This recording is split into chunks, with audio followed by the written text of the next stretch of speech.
spoke to Puerto Rico's governor earlier tonight. He said the island's yet to receive all search-rescue humanitarian aid it's requested. Colin Wilhelm at Colin Wilhelm, September 25, 2017. As celebrities, high-profile Democrats, and a bipartisan faction of Florida members of Congress has called for swifter action, the White House has defended its response thus far. "We've done unprecedented movement in terms of federal funding to provide for the people of Puerto Rico and others that have been impacted by these storms," said Sarah Huckabee Sanders, the White House press secretary. "We'll continue to do so." The president finally took to Twitter on Monday evening to talk Puerto Rico. He delivered a series of tweets noticeably short of empathy, saying that the island was already in a rough spot pre-Maria, suffering from broken infrastructure and massive debt. He plans to make his first presidential visit to the stricken island himself next Tuesday, nearly 2 weeks after the storm hit. 2. Puerto Rico's capital broke what Trump said is true. Puerto Rico is buried in debt.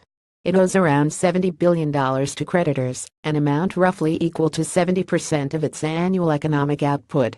There are books worth of reasons for this, which we'll attempt to summarize here. Puerto Rico was long boosted by territory-specific tax credits that have expired, stifling its economic growth.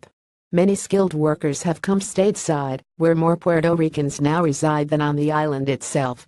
Meanwhile, it's attempted to make up for the loss of income by borrowing, raising money from the municipal bond market, and in frankly predatory debt deals with U.S. hedge funds. The island's debt has been determined not payable. The Puerto Rico Electric Power Authority, or PREPA, is also in debt, to the tune of $9 billion. Part of PREPA's still-in-process bankruptcy plan involves an austerity measure that limits repairs to utility infrastructure. Much of that infrastructure, already in disrepair, is now destroyed. PREPA actually filed for bankruptcy under a new law called the Puerto Rico Oversight, Management, and Economic Stability Act. But that act already faces a legal challenge by one of Puerto Rico's creditors, which have waged multiple legal battles to recoup their investments. Why the need for a special law? Last year, the Supreme Court ruled that Puerto Rico couldn't file for bankruptcy under Chapter 9, which permits local American governments to restructure debt. That decision is based on an inexplicable amendment to Chapter 9 law by South Carolina Senator Strom Thurmond in 1984 that specifically excludes Puerto Rico. All this essentially cements Puerto Rico's status as a modern-day colony.